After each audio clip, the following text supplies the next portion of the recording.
Hello बच्चों, कैसे हो आप लोग। तो आज हम लोग बात करेंगे कि भेड़ के बाल से ऊन कैसे प्राप्त किया जाता है और फिर इस ऊन से स्वेटर या फिर कंबल या फिर गर्म कपड़े कैसे बनाए जाते हैं। क्योंकि चैप्टर है आज का फाइबर टू फैब्रिक, रेशे से वस्त्र तक। तो हमने पिछली वीडियोज में ये जान लिया था कि रेशे क्या होते हैं। मैंने आपको एक कपड़े में जो धागा यूज होता है उस धागे को ओपन करके हमने दिखाया था, या फिर धागा कैसे बनता होता है। तो जो धागा होता है वो ढेर सारे पतले पतले तंतुओं से बना होता है। उन्हीं तंतुओं को रेशे कहा जाता है। रेशे से धागा बनता है और धागे से फिर कपड़े बनते हैं। फिर इसके बाद हम लोगों ने ये भी जान लिया था कि जो फाइबर्स होते हैं वो कितने प्रकार के होते हैं।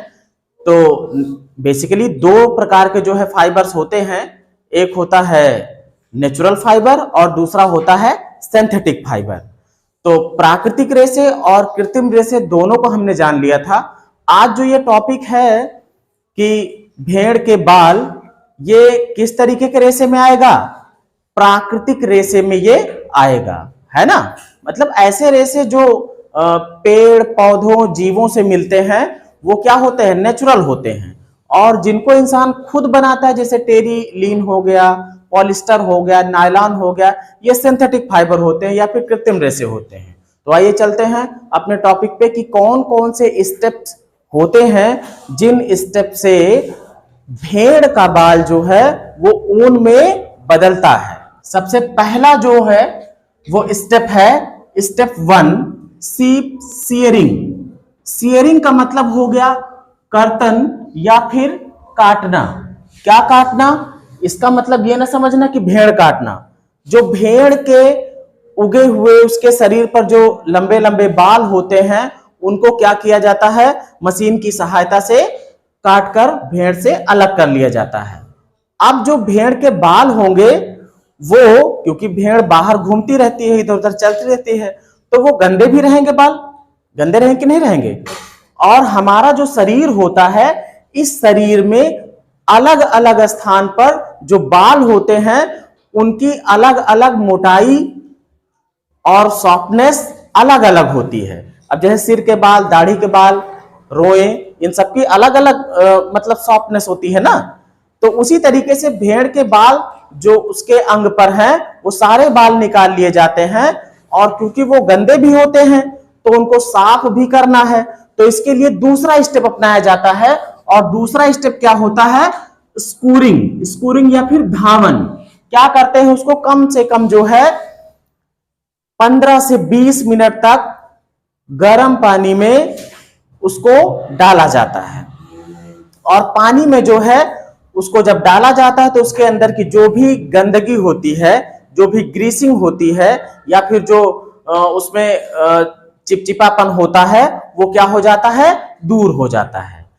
दूसरे स्टेप के बाद, धुलाई के बाद, जो रेशे होते हैं वो अलग अलग होते हैं। तो उसमें पहचान की जाती है कि कौन सा रेशा अच्छी क्वालिटी का है और कौन सा खराब क्वालिटी का है। अच्छी क्वालिटी का मतलब क्या हो गया कि कुछ रेशे ऐसे होंगे जो मुलायम होंगे, लंबे होंगे, है ना, और कुछ ऐसे होंगे जो उतना मुलायम और थोड़ा अच्छी क्वालिटी के कम होंगे। तो उनको अलग अलग अगर हमको करना है तो उसके लिए अगला स्टेप हो जाता है, और अगला स्टेप होता है स्टेप 3, ग्रेडिंग। ग्रेडिंग का मतलब श्रेणीकरण। अलग अलग श्रेणी में उन बालों को रखा जाएगा उनकी क्वालिटी के हिसाब से, उनकी सॉफ्टनेस, उनकी लेंथ, उनकी स्ट्रेंथ, उनकी मजबूती, उनकी लंबाई और उनकी मुलायम जो उनका रूप है, उसके हिसाब से उनको क्या किया जाएगा, अलग अलग श्रेणी में बांटा जाएगा। तो ये तो हो गई ग्रेडिंग। इसके बाद चौथा स्टेप है, अब ग्रेडिंग हो गई, हमको रेशे मिल गए हैं, अलग अलग वैरायटी के अलग अलग श्रेणी के रेशे मिल चुके हैं। अब क्या करना है, अब करना है स्पिनिंग या फिर कताई। कताई का काम ये होता है कि जो रेशे होते हैं उन रेशों को जैसे रस्सी भर दी जाती है, भाई ढेर सारे मतलब लेते हैं रेशे, फिर उसको भर देते हैं तो एक रस्सी तैयार हो जाती है।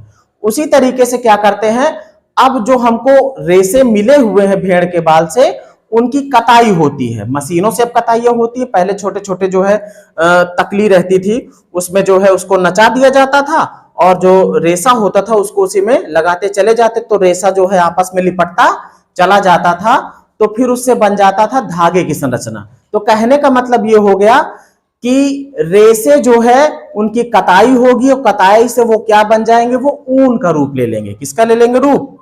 ऊन का। अब क्या होगा उसके बाद? हमको चाहिए क्या? हमको अलग अलग रंग के चाहिए ना ऊन, क्योंकि हम लोग स्वेटर अलग अलग रंग के पहनते हैं, कोई ब्लैक है, कोई ब्लू है, कोई पिंक है, अलग अलग होता है ना। तो इसका मतलब ये हो गया कि अब उनको क्या किया जाएगा? रंगा जाएगा। तो अगला स्टेप हो गया डाइंग या फिर रंगाई। तो जो भी अब हमको ऊन प्राप्त हुआ, अभी उसको ऊन नहीं कह सकते हम, बस ये कह सकते हैं कि स्पिन किया हुआ जो हमको मिला हुआ है, कताई के बाद जो हमको मिला हुआ है रेशा, रेशा क्या, अब रेशा तो कायदे से वो धागे के रूप में बदल चुका है ना। जो मिला हुआ है उसको क्या करेंगे? अलग अलग कलर में उसको रंगेंगे। रंगने के बाद अब क्या हो गया? अब तो लगभग सब कुछ रेडी हो गया है, फिर सुखवा देंगे और सुखाने के बाद वो किस में बदल जाएगा? ऊन में। तो आखिरी स्टेप है मेकिंग ऑफ वूल या ऊन का बनना। इस तरीके से जो है जो ऊन होता है वो बनकर तैयार हो जाता है और फिर उस ऊन से स्वेटर बनते हैं और कंबल्स बनते हैं। अब यहां पर देखो, यहां पर दो बातें हैं आपको जानना। जो स्वेटर होते हैं वो उन्हीं ऊन के बनाए जाते हैं जो ग्रेड 1 के होते हैं, बढ़िया ग्रेड के होते हैं। जो खराब ग्रेड वाले ऊन होते हैं वो उनसे कंबल बन जाते हैं या लोइस बन जाती हैं, मतलब दूसरी चीजें बनाई जाती हैं। लेकिन जो अच्छे क्वालिटी के होते हैं, जैसे गाड़ियों में जो मैट होती है, वो सब बना दिए जाते हैं। तो अच्छी क्वालिटी के जो ऊन तैयार होते हैं उन्हीं से स्वेटर बनाए जाते हैं। जो सस्ते मिलते हैं हमारे यहाँ स्वेटर, वो उन्हीं वाले ऊनों का यूज कर लेते हैं जो अच्छी ग्रेड वाले नहीं होते हैं। तो आज हमने जाना कि भेड़ के बाल से ऊन कैसे तैयार होता है। कल हम लोग जानेंगे कि रेशम के कीड़े से रेशम कैसे बनाया जाता है, और साथ ही साथ उसमें यह भी जानेंगे कि जो रेशम का कीट होता है उसका जीवन चक्र कैसा होता है। तो आज इतना ही, मिलते हैं अगली वीडियो में।